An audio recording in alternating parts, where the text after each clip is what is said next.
नमस्कार, मैं हेमंत बघेल आप सभी का बहुत बहुत स्वागत करता हूं अपने इस YouTube चैनल में। आज के इस वीडियो में हम लोग बात करने वाले हैं भारत में पुनर्जागरण के अग्रदूत कहे जाने वाले राजा राम मोहन राय जी के विषय में। इनके पूरे जीवन के विषय में जानेंगे, इन्होंने अपने जीवन में क्या क्या महत्वपूर्ण कार्य किए थे ये सारा कुछ हम लोग जानेंगे। और इनके द्वारा जो ब्रह्म समाज की स्थापना की गई थी उसको हम लोग अलग से डिटेल में जानेंगे ब्रह्म समाज को। इसमें हम लोग केवल और केवल राजा राम मोहन राय जी के जीवनी को विस्तार से जानेंगे। तो वीडियो को आप लोग आखिर तक जरूर देखिएगा, अच्छा लगे तो लाइक और शेयर भी करिएगा।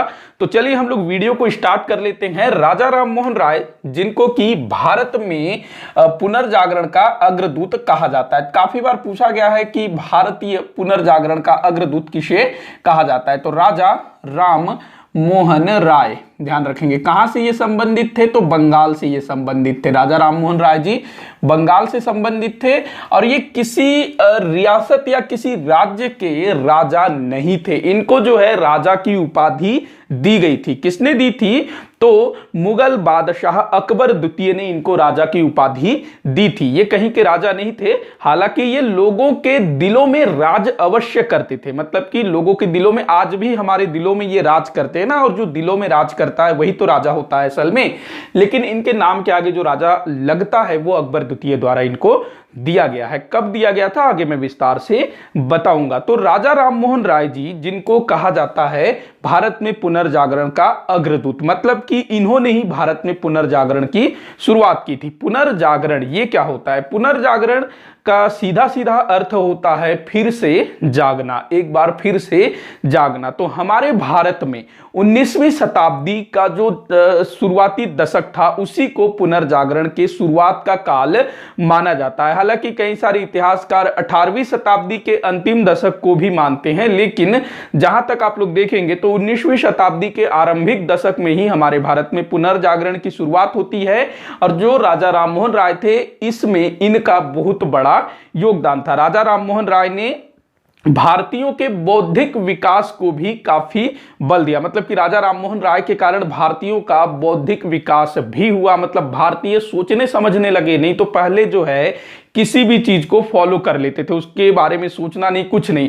लेकिन राजा राम मोहन राय जी ये जो है किसी भी चीज को, चाहे वो धर्म से जुड़ा हुआ हो, समाज से जुड़ा हुआ कोई सामाजिक परंपरा हो, उसको तर्कों की कसौटी पर कसा जाता था कि भाई ये हम क्यों कर रहे हैं, इसके पीछे क्या कारण है, इसको करने से क्या मिलेगा, क्या ये सही है, क्या ये गलत है, ऐसा सोचना शुरू हुआ। तो यही सब चीज क्या था, पुनर्जागरण। हम लोग डिटेल में देखेंगे इन सब चीजों को। तो राजा राम मोहन राय जी के ऊपर हम लोग आते हैं। तो बात करें इनके जन्म की, तो इनका जन्म हुआ था 22 मई 1774 में। 22 मई 1774 में। देखिए अभी जो CGPSC का जो एग्जाम हुआ था ना 14 फरवरी को, तो उसमें एक क्वेश्चन पूछा गया था, राजा रवि वर्मा जी का जन्म कब हुआ था, ये पूछा गया था ना, सन वहां बताना था। तो आपको ना ऐसे जितने भी हमारे भारत में जितने भी महान लोग हुए हैं, चाहे वो राजा राम मोहन राय जी जैसे सुधारक हों, या फिर राजा रवि वर्मा जैसे कलाकार हों, या फिर हमारे जो स्वतंत्रता आंदोलन के समय के नेतागण हों, क्रांतिकारी हों, इस तरह के जितने भी थोड़े महान लोग हैं उनके बारे में आप लोग ऐसी चीजें ध्यान में रखिएगा। राजा रवि वर्मा जी का जन्म कब हुआ ये पूछा गया था ना, आप लोग कमेंट करके बताइएगा कि कब उनका जन्म हुआ था। तो राजा राम मोहन राय इनका जन्म हुआ था 22 मई सन 1774 को। कहां हुआ था, तो बंगाल में एक स्थान है वर्धमान। तो वहां पर एक स्थान है राधा नगर, ये पूछा जा सकता है आपसे, राधा नगर। तो यहां पर राधा नगर ये वर्धमान के अंतर्गत आता था। कई सारी पुस्तकों में आपको हुगली भी मिलेगा, लेकिन जो राधा नगर ये गांव वगैरह रहा होगा, वर्धमान अथवा हुगली के अंतर्गत। तो राजा राम मोहन राय जी का जन्म राधा नगर के एक कट्टर हिंदू परिवार में हुआ था। इनके जो पिता थे, इनके जो दादा थे, इनके जो पूर्वज थे ना, वो बंगाल के नवाबों के यहां काम किया करते थे। बंगाल के जो पहले नवाब थे ना, और उससे पहले मुगलों का अधिकार था बंगाल पर, तो उनके लिए इनके पूर्वज कार्य किया करते थे। और बंगाल के नवाब द्वारा इनके पिता और इनके दादा को एक उपाधि दी गई थी राय रायन की। राय रायन। लेकिन देखिए, जब राजा राममोहन राय जी का जन्म हुआ तो उसके कुछ ही वर्ष पहले बंगाल से नवाबों की सत्ता अंग्रेजों ने छीन ली थी, तो उस समय इनका जन्म होता है। अब देखिएगा, जो चूंकि ये अच्छे परिवार में इनका जन्म हुआ था, तो इनकी जो शुरुआती पढ़ाई लिखाई थी वो राधानगर में ही होता है, शुरुआती पढ़ाई लिखाई। इसके बाद आगे की पढ़ाई लिखाई के लिए, आगे की शिक्षा के लिए ये जब 12 वर्ष के थे तब इनको पटना भेज दिया जाता है। कहां भेज दिया जाता है? पटना। पटना जो कि आज के समय में बिहार की राजधानी है, और मैंने बताया हुआ है काफी बार कि पटना जो कि पहले पाटलिपुत्र के नाम से जानी जाती थी, उदयन ने स्थापित की थी। तो पटना जो है इस समय 18वीं शताब्दी के अंतिम दशकों में ये मुस्लिम शिक्षा का केंद्र हुआ करता था। तो यहां भेजा जाता है जब ये 12 वर्ष के थे, और इनको, जो राजा राममोहन राय है, वो पटना में फारसी और अरबी भाषा का ज्ञान प्राप्त करते हैं, और साथ ही साथ कुरान का भी अध्ययन करते हैं। देखिएगा, उस समय क्या था कि जो फारसी है ना, मैं लिख देता हूं, इंपॉर्टेंट है। फारसी जो है ये मुगलों की राजकीय भाषा थी, फारसी। अरबी भी काफी इंपॉर्टेंट थी, अरबी और फारसी दोनों ही काफी इंपॉर्टेंट थी। जो फारसी है वो मुगलों की राजभाषा थी। हालांकि इस समय तक मुगल काफी कमजोर हो चुके थे, लेकिन उनका जो सांस्कृतिक प्रभाव है वो अभी तक बना हुआ था। जो अंग्रेज भारत आए थे ना, वो भी फारसी भाषा से ही काम किया करते थे। इस समय जो British East India Company Bengal की शासक बन बैठी थी, वो भी फारसी भाषा में ही काम कर रही थी। जो ब्रिटिश ईस्ट इंडिया कंपनी थी ना, उन्होंने तो बाकायदा कलकत्ता में, लॉर्ड वेलेजली जब बंगाल का गवर्नर जनरल बन करके आया, तो उसने तो कलकत्ता में एक कॉलेज खोल दिया था, विलियम फोर्ट कॉलेज कलकत्ता में, जहां पर अंग्रेज कर्मचारी अधिकारियों को फारसी सिखाया जाता था, साथ ही साथ भारत की दूसरी भाषाओं को। तो उस टाइम पे फारसी और अरबी जो है बड़ा महत्वपूर्ण होता था। अगर किसी व्यक्ति को सरकारी नौकरी चाहिए होता था उस समय, तो फारसी अरबी इनका ज्ञान होना अनिवार्य था। तो इसीलिए राजा राममोहन राय को पटना भेजा जाता है, जहां पर वो फारसी अरबी भाषा का ज्ञान प्राप्त करते हैं। इसके बाद वो आगे की शिक्षा के लिए वाराणसी चले जाते हैं। वाराणसी, अच्छा, ये ना बहुत सारी भाषाओं के ज्ञाता थे। जैसे कि इनकी जो मातृभाषा थी वो थी बंगाली, तो इनको बांग्ला बोलना लिखना अच्छे से आता था, मातृभाषा थी ना। उसके बाद इन्होंने फारसी सीखा, अरबी सीखा, संस्कृत का भी इनको माफी चाहूंगा, संस्कृत का भी इनको अच्छा ज्ञान था। संस्कृत के अलावा, मतलब बांग्ला हो गया, फारसी हो गया, अरबी हो गया, संस्कृत हो गया, इन सब के अलावा पाश्चात्य भाषाओं का भी इनको ज्ञान था। जैसे कि अंग्रेजी इनको आती थी, फ्रेंच इनको आती थी, लैटिन भी इनको आती थी, ग्रीक यानी यूनानी वो भी इनको आती थी, जर्मन, हिब्रू, ये सारी भाषाएं ये बोल सकते थे, लिख सकते थे, पढ़ सकते थे। तो काफी सारे भाषाओं के ये ज्ञाता थे, और इस चीज का इनको ये फायदा हुआ कि ये उस समय इन भाषाओं में उपलब्ध तमाम ग्रंथों को पढ़ सकते थे, क्योंकि उस टाइम पे अनुवाद जो है मिल पाना बड़ा मुश्किल होता था। आज तो लगभग जितनी भी भाषाओं की पुस्तकें हैं वो हिंदी इंग्लिश में अवेलेबल हो ही जाती है, कुछ को छोड़ करके। तो उस टाइम पे ये समस्या थी। तो वो जो है अलग अलग भाषाओं के ज्ञाता थे, जिससे वो अलग अलग धर्म, अलग अलग संस्कृति के साहित्य, पुस्तकों, धर्म उनके संपर्क में आए, और उनका जो बौद्धिक विकास होता चला गया। अगर अभी आप भी बहुत सारी भाषाओं को जानेंगे, तो अलग अलग लोगों से मिलेंगे, अलग अलग चीजें पढ़ेंगे, तो आपका कितना डेवलप होगा, आपका जो माइंड है काफी डेवलप हो जाएगा। तो ये चीज था। पटना और वाराणसी में इन्होंने शिक्षा ग्रहण की। अब इनकी पढ़ाई लिखाई पूरी हो जाती है। इसके बाद ये कहां आ जाते हैं, वापस आ जाते हैं, मतलब पढ़ाई वढ़ाई जब पूरी हो जाती है तो ये ब्रिटिश ईस्ट इंडिया की सेवा में चले जाते हैं। मतलब कि जो उस समय ब्रिटिश ईस्ट इंडिया कंपनी थी ना, उसमें नौकरी कर लेते हैं। तो ये लगभग 11 साल 1803 से लेकर के 1814 तक, लगभग 11 वर्ष, या मोटा माटी माफी चाहूंगा, थोड़ा सा गले में खराश है, तो मोटा माटी 10 वर्ष ये ब्रिटिश ईस्ट इंडिया कंपनी की सेवा करते हैं। और ये इस समय ना वहां पर क्या कहते हैं, राजस्व पदाधिकारी के रूप में पदस्थ थे इन 10 वर्षों में। एक नाम याद रखेंगे, कभी आपसे पूछा जा सकता है, जॉन डिग्बी। जॉन डिग्वी इनके उच्च अधिकारी थे। जॉन डिग्वी इनके उच्च अधिकारी थे, मतलब जॉन डिग्वी के अधीनस्थ इन्होंने कार्य किया था ब्रिटिश ईस्ट इंडिया कंपनी की सेवा में। और ये जो है ईस्ट इंडिया कंपनी की सेवा में रहते हुए अंग्रेजी साहित्य और अंग्रेजी दर्शन के संपर्क में आते हैं। मतलब अंग्रेजों के साथ मिलना जुलना होता है तो अंग्रेजी साहित्य, उनका दर्शन, वो सब चीजों के संपर्क में आते हैं, तो उससे फिर उनको और ज्यादा ज्ञान में वृद्धि होती है। तो ये लगभग 11 वर्ष कंपनी की सेवा करते हैं और 1814 में ये फिर जो है कंपनी की सेवा को छोड़ देते हैं। इस बीच इन्होंने काफी पैसा कमा लिया था, बहुत ज्यादा पैसा कमा लिया था, क्योंकि ब्रिटिश ईस्ट इंडिया कंपनी में बहुत ज्यादा पैसा मिलता था, अंग्रेजों को तो और ज्यादा मिलता था। तो अच्छा खासा इन्होंने पैसा बना लिया। उसके बाद 1814 में इन्होंने नौकरी छोड़ दी। अब ये क्या करते हैं, स्वतंत्र काम करना शुरू कर देते हैं। मतलब कि अपना जो भी अभी इन्होंने ज्ञान प्राप्त किया, मतलब इनके मन में शुरू में से ही था कि उनको कुछ करना है इस देश के लिए, इस समाज के लिए, और समाज में उनके धर्म में जो व्याप्त कुरीतियां हैं, जो आडंबर हैं, उनको मिटाना है। तो ये क्या करते हैं, नौकरी छोड़ देते हैं। उसके बाद 1815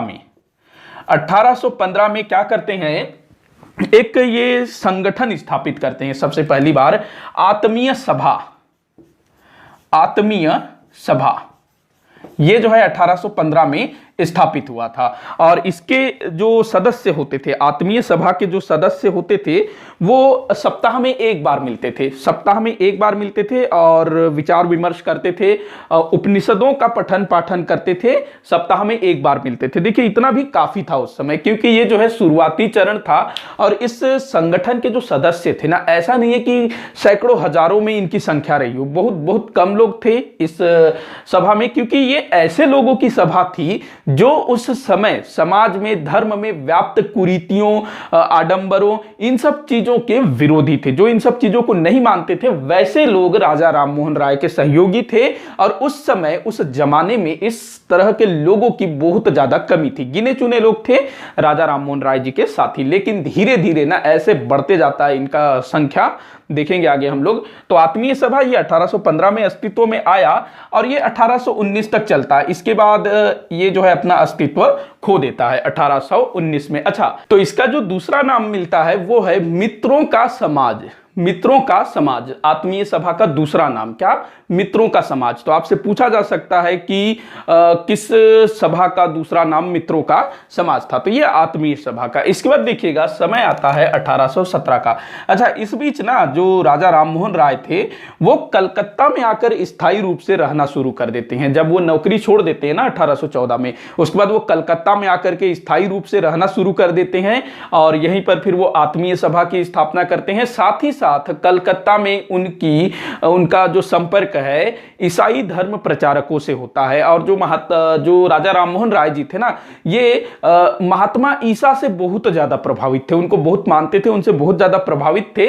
लेकिन इन्होंने, राजा राममोहन राय जी ने महात्मा ईसा को देवता मानने से इनकार कर दिया। अच्छा, जो राजा राममोहन राय थे ना, ये पाश्चात्य संस्कृति के समर्थक थे, अंग्रेजी शिक्षा के समर्थक थे, लेकिन ये जो है अपना जो हिंदू धर्म है उसको छोड़ने को तैयार नहीं थे। हाँ, ये है कि ये हिंदू धर्म में, हिंदू समाज में जो भी कुरीतियां हैं, जो आडंबर है, जो रूढ़िवादिता है, उनको समाप्त करना चाहते थे। ये हिंदू धर्म के प्रबल समर्थक थे, लेकिन कट्टर नहीं थे। जो प्राचीन चीजें हैं, जो पहले जो चीजें चल रही थी, उनको तर्क की कसौटी पर कसने के बाद ही उसको जारी रखना है या उसको समाप्त करना है, इस निर्णय पर ये पहुंचते थे। मतलब कि हिंदू धर्म में इन्होंने सुधार का प्रयास किया था। ये धर्म सुधारक थे। मतलब ये ऐसा नहीं है कि पाश्चात्य संस्कृति के ये समर्थक थे तो ये ईसाई हो गए थे, नहीं, ईसाई धर्म के पक्षकार तो नहीं थे। मतलब इन्होंने ईसाई धर्म का विरोध भी नहीं किया, लेकिन उसके पक्षधर भी नहीं थे कि आपको ईसाई बनना है, ऐसा नहीं। ये अपने धर्म को भी अच्छा मानते थे, ईसाई को भी अच्छा मानते थे। और इनका ये कहना था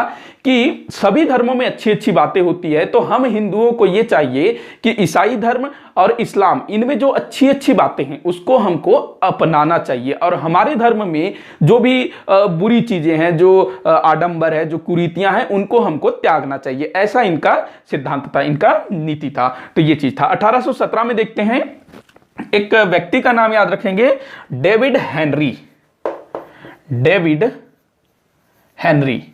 इनके साथ मिलकर के, डेविड हेनरी के साथ मिलकर के राजा राममोहन राय जी ने कलकत्ता में एक हिंदू कॉलेज की स्थापना की। बहुत ज्यादा इंपॉर्टेंट है ये चीज। कलकत्ता में इन्होंने जो है हिंदू कॉलेज की स्थापना की और आगे चल करके ना जो बंगाल के जो बुद्धिजीवी वर्ग है उनमें से अधिकतर लोग इसी हिंदू कॉलेज से निकलते हैं। मतलब कि राजा राममोहन राय जी ने एक तरह से ये जो हिंदू कॉलेज की स्थापना की, इससे क्या किया, अपने जैसे और लोगों का उन्होंने निर्माण किया। तो हिंदू कॉलेज से ही बंगाल के जो बुद्धिजीवी वर्ग जिनको हम बोलते हैं वो इसी हिंदू कॉलेज से निकलते हैं अधिकतर। तो डेविड हेनरी, इनका नाम याद रखेंगे। राजा राममोहन राय जी ने 1817 में एक और काम किया। देखिए 1817 में एक तो हुआ हिंदू कॉलेज कलकत्ता में, 1817 में ही इसके अलावा जो राजा राममोहन राय जी थे इन्होंने स्वयं के खर्च पर एक अंग्रेजी विद्यालय की स्थापना की। कब? 1817 में, वो खुद के पैसे पर। और इसमें क्या होता था, इस स्कूल में, अंग्रेजी स्कूल में, जो फ्रांस के जो दार्शनिक थे ना, जैसे कि दांते हो गए, रूसो हो गए, वॉल्टेयर हो गए, इनके दर्शन को पढ़ाया जाता था। दांते, रूसो, वॉल्टेयर, ये सब फ्रांस के दार्शनिक थे ना, तो इनके जो भी सिद्धांत हैं, जो दर्शन है, उनकी शिक्षा दी जाती थी इस अंग्रेजी स्कूल में। इसके बाद देखिएगा 1825 में राजा राममोहन राय जी ने वेदांत कॉलेज की स्थापना की। वेदांत कॉलेज बहुत ज्यादा इंपॉर्टेंट है। वेदांत कॉलेज,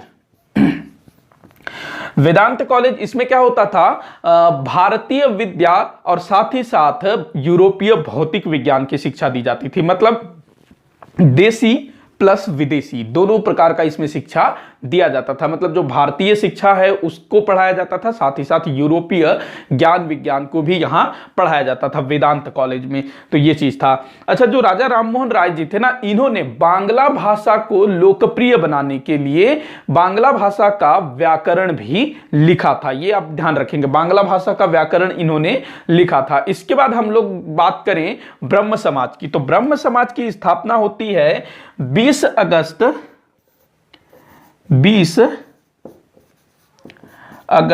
1828 कलकत्ता में ब्रह्म समाज की स्थापना हुई थी।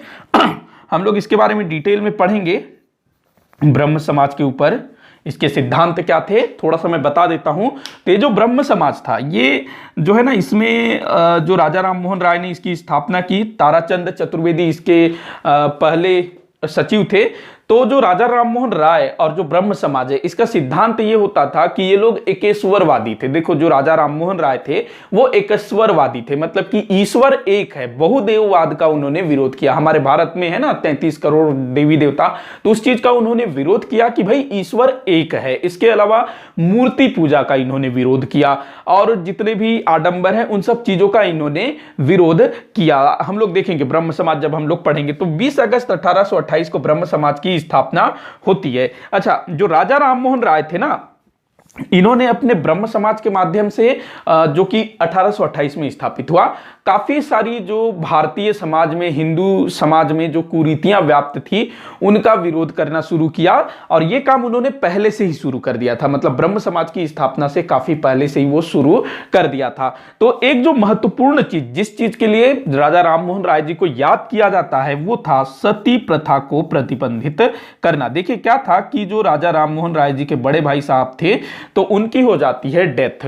तो उनके साथ, उनके चिता के साथ राजा राममोहन राय जी की जो भाभी थी, मतलब उनके बड़े भाई साहब की पत्नी, तो उनको भी वहां पर जला दिया जाता है साथ में, मतलब सती कर दिया जाता है। सती प्रथा में यही होता है ना कि मृत पति के साथ जीवित पत्नी को भी जलना होता था। तो राजा राममोहन राय ने ना ये जो सती प्रथा है इसका 1818 से ही विरोध करना शुरू कर दिया था। बाकायदा वो पत्र पत्रिका निकालते थे और जब भी वो कोई सभा सम्मेलन करते थे अपने मित्रों के साथ, आत्मीय सभा हो गया या फिर कुछ भी हो, तो उसमें जो है इन सब कुरीतियों की चर्चा होती थी, इसको कैसे बंद करवाना चाहिए। तो ये सारा बात जो है वो लगभग 1818 से शुरू कर चुके थे। तो ध्यान रखना है आप लोगों को, अगर कभी पूछा जाए तो 1818 से वो जो है सती प्रथा के विरोध शुरू कर दिया था, मतलब सती प्रथा के पीछे पड़ गए थे। 1818 में बाकायदा वो लेख वगैरह छापते रहते थे और कहते हैं कि उनके बड़े भाई साहब की पत्नी जब सती हुई तो इस घटना से राजा राममोहन राय बहुत ज्यादा आहत हुए। देखिएगा, कहते हैं ना कि जब तक खुद पर नहीं बीती थी ना तब तक चीजें जो है समझ में नहीं आती। तो राजा राममोहन राय के परिवार में जब ये घटना घटित होती है, उनके आंखों के सामने उनकी जीवित भाभी को जला दिया जाता है, तो ये चीज जो है राजा राममोहन राय जी के मन मस्तिष्क में गहरा प्रभाव डालता है और राजा राममोहन राय को वो जो दुख, जो पीड़ा है वो होता होगा, जो इस तरह की चीजों होने के बाद होता होगा, तब फिर वो जो है इस प्रथा के पीछे ही पड़ जाते हैं। और 1829 में बंगाल के गवर्नर जनरल थे Lord William Bentinck. Lord William Bentinck वो जो है राजा राममोहन राय से बहुत ज्यादा प्रभावित होते हैं, उनके लेखों से प्रभावित होते हैं और वो क्या करते हैं, सती प्रथा को प्रतिबंधित कर देते हैं। अब जो है जो भी किसी स्त्री को सती होने के लिए बाध्य करेगा या उसको प्रेरित करेगा तो उस व्यक्ति पर किसी हत्या का आरोप लगाया जाएगा। मतलब कि जितने भी लोग, मान लो जो भी उस सती कार्यक्रम में गए हैं और उसको जलाओ जलाओ बोल रहे हैं, तो वैसे तमाम लोगों के ऊपर हत्या का केस चलेगा। ऐसा ये कानून बना लेते हैं। तो लॉर्ड विलियम बेंटिक ने सती प्रथा निषेध कानून कब लाया, 1829 में। और इसके प्रेरणा स्रोत कौन थे, राजा राममोहन राय जी। तो इस चीज को ध्यान में रखिएगा। तो ये सती प्रथा। इसके बाद देखिएगा, जो राजा राममोहन राय थे, जैसे मैंने पत्र पत्रिकाओं का जिक्र किया, तो इन्होंने ना कुछ पत्र पत्रिकाएं प्रकाशित करवाई थी। इसको आप लोग अगर स्क्रीनशॉट लेना चाहें तो ले सकते हैं। पत्र पत्रिकाओं की अगर हम लोग बात करें तो जो राजा राममोहन राय थे, ये समाचार पत्रों के स्वतंत्रता में विश्वास रखते थे। मतलब कि जो समाचार पत्र है वो स्वतंत्र होना चाहिए और लोगों को जो है हर तरह की जानकारी मिलते रहनी चाहिए, चाहे वो सरकार के विषय में हो और यहाँ वहाँ जो घटनाएं घटित हो रही है वो जो है लोगों को सीधे सीधे पहुंचना चाहिए। तो समाचार पत्रों की स्वतंत्रता की इन्होंने बात की थी। तो इनकी कुछ पत्रिकाएं हैं, आप लोग उसको याद रखेंगे। एक है संवाद कौमुदी। संवाद कौमुदी काफी पूछा गया है। संवाद कौमुदी ये 1821 के आसपास में प्रकाशित होना शुरू हुआ था। उसके बाद एक है मिरातुल अखबार, ये फारसी में निकलता था, मिरातुल अखबार। मिरातुल अखबार ये कब निकलना शुरू हुआ, तो 1822 में। अब देखिएगा 1822 में ये निकलता है मिरातुल अखबार फारसी भाषा में। इसके बाद ना 1823 में बंगाल का गवर्नर जनरल बनकर के आता है लॉर्ड एडम्स, और लॉर्ड एडम्स ने समाचार पत्रों पर बहुत ज्यादा प्रतिबंध लगा दिया। मतलब प्रतिबंध नहीं लगाया, समाचार पत्रों के विरुद्ध वो एक कानून लेकर के आता है जिससे समाचार पत्रों पर बहुत ज्यादा अंकुश लगा दिया जाता है, बहुत ज्यादा नियंत्रण लगा दिया जाता है। और उस कारण से ना ये जो मिरातुल अखबार है ये बंद ही हो जाता है। तो जो एडम्स है उसके समाचार पत्रों का जो कानून उसने लाया था, अनुज्ञप्ति नियम उसको बोला जाता है। एडम्स ने जो समाचार पत्रों पर प्रतिबंध लगाने के लिए जो अधिनियम, जो नियम लाया था, उसको अनुज्ञप्ति नियम कहा जाता है। तो उससे मिरातुल अखबार को बंद तक करना पड़ा था। और राजा राममोहन राय जी ने एडम्स के इस समाचार पत्रों पर जो प्रतिबंध लगाने के लिए जो उन्होंने अधिनियम लाया था उसका कड़ा विरोध किया था राजा राममोहन राय जी ने। अच्छा, राजा राममोहन राय जी ने एक पुस्तक लिखी थी 1809 में, आप लोग उसको याद रखना चाहें तो रख सकते हैं। वो है एकेश्वरवादियों को उपहार। एकेश्वरवादियों को उपहार, ये 1809 में लिखा गया था, एकेश्वरवादियों को उपहार। क्योंकि जो राजा राममोहन राय थे वो एकेश्वरवादी थे। ये ना काफी पहले से ही, मतलब जब ये पढ़ाई लिखाई कर रहे थे, मतलब शुरुआत से ये इनका जो दिमाग था कुछ ऐसा ही था। ये मतलब सवाल करते थे कि भाई ये क्यों है, हम लोग इतने सारे देव देवताओं की पूजा क्यों करते हैं, मूर्ति पूजा क्यों करते, तो ऐसे तमाम सवाल इनके दिमाग में आते रहे होंगे। तो शुरुआत से ही ये इस टाइप के थे। और जब ये पूरा बड़े हो जाते हैं, सारा कुछ इनके हाथ में आ जाता है, तो इनके परिवार वाले, इनके माता पिता, भाई बहन, इनसे बड़े परेशान रहते थे कि भाई ये क्या कर रहा है, हमारे ऊपर, हमारे कुल के ऊपर कलंक लगा रहा है, हमारे ऊपर दुनिया हंस रही है, इस टाइप का इनको बोला जाता था। मतलब कि उस समय के जो आम जो लोग हैं, इनके आस पड़ोस के लोग, वो तो इनका सहयोग करते ही नहीं थे और इनके घर वाले भी इनका सहयोग नहीं करते थे। यहां तक कहा जाता है कि माता पिता ने तो इनका साथ छोड़ ही दिया था और कालांतर में इनकी जो पत्नी थी उन्होंने भी इनका साथ छोड़ दिया था। देखो, जो राजा राममोहन राय जी ने जो किया ना, उससे पहले इस तरह का कार्य किसी ने भी नहीं किया था। और हमारे दुनिया में, भारत में कहीं भी हो, हमारे पूरी दुनिया में कोई भी व्यक्ति ना जब किसी चीज की शुरुआत करता है, लोग उसको क्या बोलते हैं कि भाई तू जो है गलत कर रहा है, तू पगला गया है, इस टाइप से बोलते। तो राजा राममोहन राय जी के साथ भी सेम यही हुआ। और इनके समर्थकों की संख्या बहुत कम थी, इनके विरोधियों की संख्या बहुत ज्यादा थी। राधाकांत देव, उन्होंने ना एक धर्म सभा नामक संस्था की स्थापना की थी। जब इन्होंने ब्रह्म समाज स्थापित किया 1828 में, तो राधाकांत देव उन्होंने क्या किया, एक धर्म सभा नामक संस्था की स्थापना की, जो कि रूढ़िवादियों की संस्था थी। इस समय ना राजा राममोहन राय के समय जो राजा राममोहन राय के जो विचारों से जो सहमत लोग थे, उनकी संख्या बहुत बहुत कम थी। और इनके जो विरोधी थे, जो रूढ़िवादी थे, जो धर्म समाज में व्याप्त कुरीतियों के समर्थक थे, सती प्रथा के समर्थक थे, उनकी संख्या समाज में बहुत ज्यादा थी। तो इनके आलोचकों की संख्या बहुत ज्यादा थी उस समय में।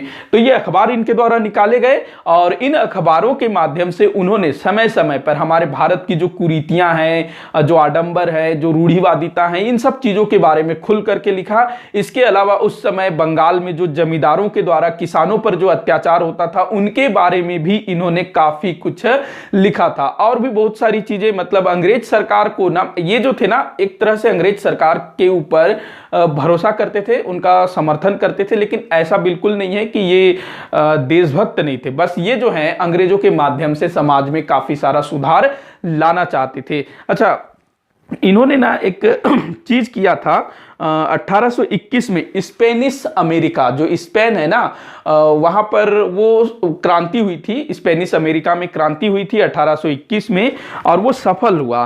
तो इन्होंने क्या किया, स्पेनिश अमेरिका क्रांति के सफल होने पर अपने खर्चे पर लोगों को भोज कराया, मतलब कि पार्टी दी और अपना खुशी का इजहार किया। तो ये चीज था। तो ये सारा चीज देख लिया। इसके बाद हम लोग क्या देखेंगे, मतलब इन्हीं के बारे में। अच्छा हाँ, आगे है इंपॉर्टेंट चीज है, काफी सारा चीज अभी बचा हुआ है जहां से अक्सर क्वेश्चन भी पूछा जाता है। तो देखिएगा, जो राजा राममोहन राय थे उस समय भारत में काफी फेमस हो चुके थे अपने कार्य के चलते। हालांकि इनकी आलोचना भी बहुत होती थी, लेकिन कई सारे जो लोग थे, जो थोड़े से पाश्चात्य शिक्षा जिन्होंने प्राप्त की थी, और वो थोड़ा सा अच्छा सोचते थे कि भाई इन सब चीजों में सुधार होना चाहिए, तो वैसे लोग जो है राजा राममोहन राय जी को बहुत मानते थे। तो देखिएगा 1830 में राजा राममोहन राय जी को मुगल बादशाह अकबर द्वितीय अपने दरबार में बुलाते। कौन?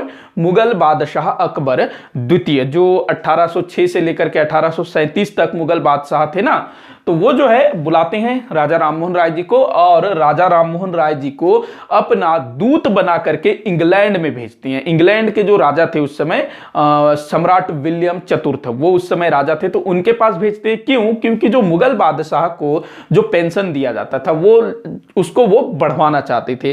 तो अकबर द्वितीय को लगा कि भाई राजा राममोहन राय से बढ़िया कोई दूसरा व्यक्ति हो ही नहीं सकता। एक तो एक इनको दुनिया भर की भाषाएं आती है, वहां की संस्कृति को भी ये अच्छे से जानते हैं, तो इनको भेजना वो तय करते हैं। और राजा राममोहन राय जी इस ऑफर को स्वीकार कर लेते हैं, क्योंकि वो जो है खुद इंग्लैंड जाना चाहते थे। वहां पर 1833 में जो चार्टर एक्ट आने वाला था, देखो जो चार्टर एक्ट था ना, वो प्रत्येक 20 वर्ष में आना था। जैसे कि 1773 में आया, उसके ठीक 20 साल बाद 1793 में आया, ठीक उसके 20 साल बाद 1813 में आया, और उसके ठीक 20 साल बाद 1833 में आना था। तो राजा राममोहन राय जी ने ये विचार किया कि जो 1833 में जो चार्टर एक्ट नवीनीकरण होना है, तो वो जो है उससे पहले विलायत जाए, अंग्रेजों के मतलब इंग्लैंड जाए, और वहां पर जो है भारतीयों की दशा से ब्रिटिश संसद को अवगत कराएं, ऐसा इनका विचार था। और जो मुगल सम्राट अकबर द्वितीय, उसने ऑफर भी दे दिया। तो राजा राममोहन राय जी का जो खर्चा वगैरह होना था, वो सब जो है मुगल बादशाह ने उठाया था। तो इनको बड़ा आसान हो गया। अब जो है ये जाने को तैयार हो जाते हैं, और अकबर द्वितीय ने राममोहन राय को राजा की उपाधि दी, और वो जो है इंग्लैंड जाते हैं। कहते हैं राजा राममोहन राय जी का इंग्लैंड में भव्य स्वागत हुआ था। मतलब कि इससे पहले भी भारतीय लोग इंग्लैंड गए थे, लेकिन इस तरह का कोई व्यक्ति भारत नहीं आया था, भारत से इंग्लैंड नहीं गया था। तो इसी कारण से इंग्लैंड में इनका भव्य स्वागत होता है, क्योंकि इनकी जो ख्याति है वो कहीं ना कहीं इंग्लैंड भी पहुंच गई होगी।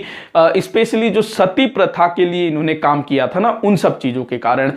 तो ये चीजें थी। अब ये जो है इंग्लैंड पहुंच जाते हैं और इंग्लैंड में ये काफी कुछ चीजें देखते हैं। वहां पर जो औद्योगिकीकरण उस समय हुआ था, शुरू हुआ था, काफी सारे कारखाने वगैरह स्थापित हुए थे। तो उन सब चीजों को जब राजा राममोहन राय देखते हैं तो उनके मन में ये आता है कि काश ये तमाम चीजें हमारे भारत में भी आए, हमारे भारत में भी शुरू होए, तो वहां की जो गरीबी है, वहां की जो दरिद्रता है, वो अति शीघ्र मिट जाएगी, समाप्त हो जाएगी। तो ऐसा उनका प्लान था। तो ये सब चीजें थी और वहां पर भी वो जो है लगभग 3 साल रहते हैं, क्योंकि 1833 का चार्टर एक्ट वहां तक उनको रुकना था।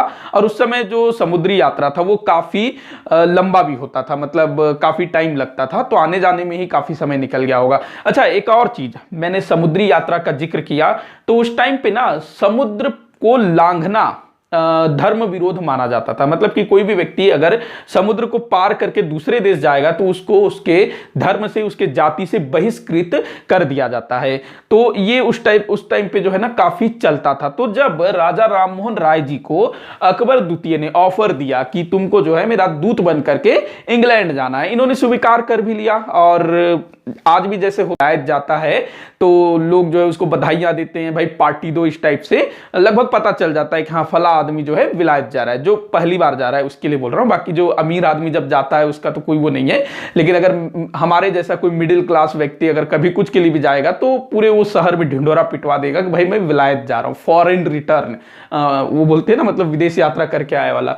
तो ये भी जो है सब तरफ बातें फैल जाती है कि राजा राममोहन राय जो है विलायत जा रहे हैं। तो उस समय के जो हिंदू लोग थे, इनके परिवार वाले, इनका काफी मतलब मना करते हैं कि मत जाओ मत जाओ, समुद्र को लांघना धर्म विरुद्ध है, तुम जाति के विरुद्ध काम कर रहे हो, तुमको हम जाति से बहिष्कृत कर देंगे, धर्म से बहिष्कृत कर देंगे, ये सब बोला जाता है। लेकिन राजा राममोहन राय बोलते हैं ये सब बेकार की बातें, फालतू की बातें हैं, कुछ नहीं होता है, समुद्र को लांघना ऐसा कोई बहुत बड़ी बात नहीं है। अंग्रेज भी समुद्र को पार करके यहां आते हैं, सकुशल अपने देश जाते हैं, उनका कुछ होता नहीं है, तो मेरे साथ भी कुछ नहीं होगा, देखना मैं सकुशल जाऊंगा, सकुशल वापस आऊंगा, ये वो बोलते हैं। लेकिन देखिएगा यहां दुर्भाग्य इनका, ये सारा चीज तो बोले कि भाई ये बेकार चीजें हैं और ये पहुंच जाते हैं इंग्लैंड, लेकिन वहीं पर ना इनकी मृत्यु हो जाती है 1833 में। इनकी मृत्यु हो गई थी कब? 1833 में इनकी मृत्यु हो जाती है, 27 सितंबर 1833 में।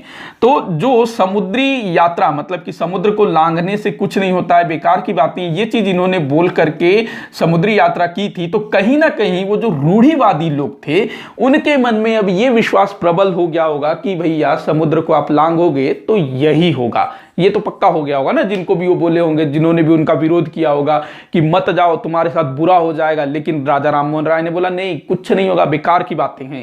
लेकिन राजा राममोहन राय जी के साथ वहां अनहोनी हो जाती है। तो इससे जो है भारतीय रूढ़िवादी लोगों का जो विश्वास है कहीं ना कहीं और बढ़ गया होगा। तो ये बड़ा दुर्भाग्य वाली बात है। तो यहां पर 27 सितंबर 1833 को राजा राममोहन राय जी की मृत्यु हो जाती है इंग्लैंड में। ब्रिस्टल में इनकी समाधि है, ब्रिस्टल में राजा राममोहन राय जी की समाधि है। काफी बार पूछा गया है कि इनकी समाधि कहां पर है, ब्रिस्टल में। अच्छा, मैंने ना पिछले किसी वीडियो में एक चीज आप लोगों को बताया था, हरिकेली नाटक, बिसल देव इन्होंने लिखा है हरिकेली नाटक। तो इस हरिकेली नाटक की कुछ पंक्तियां ना इनके समाधि में उत्कीर्ण है, तो ये आपसे पूछा जा सकता है। और ये जो हरिकेली नाटक है ना, एक और स्थान पर देखने को मिलता है, जो अजमेर में जो 2.5 दिन का झोपड़ा है ना, उसके दीवारों में भी हरिकेली नाटक की कुछ पंक्तियां उल्लेखित है। वो किसी परीक्षा में पूछा गया है, तो ऐसा आपको पूछा जा सकता है। तो ऐसी छोटी छोटी चीजें भी ना आप लोग ध्यान रखिएगा, नोट कर लिया करिएगा अलग से, और इसको अलग से पढ़िएगा। कभी कभी पूछ लेता है तो बनता ही नहीं है ऐसी चीजें। तो हरिकेली नाटक, तो इनकी मृत्यु हो जाती है 1833 में। लेकिन इन्होंने जो काम किया था, जो ब्रह्म समाज स्थापित किया था, वो तो समाप्त नहीं हुआ, इनके जो विचार थे वो तो समाप्त नहीं हुआ। तो राजा राममोहन राय ने ना भारतीयों के बौद्धिक उन्नयन, मतलब कि आगे चल करके इनके जो इन्होंने जो कॉलेज स्थापित किया था, हिंदू कॉलेज, उससे बहुत सारे युवा निकलते हैं जो कि इनके काम को आगे बढ़ाते हैं। तो ये चीज था। सुभाष चंद्र बोस ने इनको युगदूत कहा है, पूछा जाता है युगदूत किसने कहा है? सुभाष चंद्र बोस जी ने। इनको युग दूत कहा है सुभाष चंद्र बोस ने। और राजा की उपाधि इनको किसने दी थी? तो अकबर द्वितीय ने इनको राजा की उपाधि दी थी। तो ये तमाम चीजें आप लोग ध्यान रखिएगा राजा राममोहन राय जी के संबंध में। इसके बाद हम लोग ब्रह्म समाज के बारे में डिटेल में पढ़ेंगे। देखिएगा, जैसे कि मैंने एक एग्जांपल दिया ना, जो सीजीपीएससी में 14 फरवरी को जो एग्जाम हुआ था, राजा रवि वर्मा के बारे में पूछ दिया था कि जन्म कब हुआ था। तो ऐसी चीजें जो है, मतलब इनके बारे में भी ऐसी छोटी छोटी चीजें जो है पूछा जा सकता है। तो इसी के साथ आज का ये वीडियो यहीं पर समाप्त होता है। आप लोग मुझे कमेंट करके बताइएगा कि आपको कहीं कुछ डाउट तो नहीं रहा, और वीडियो को जितना हो सके उतना आप लोग शेयर करिएगा, लाइक करिएगा, चैनल को सब्सक्राइब करिएगा। वीडियो को आखिर तक देखने के लिए बहुत बहुत धन्यवाद।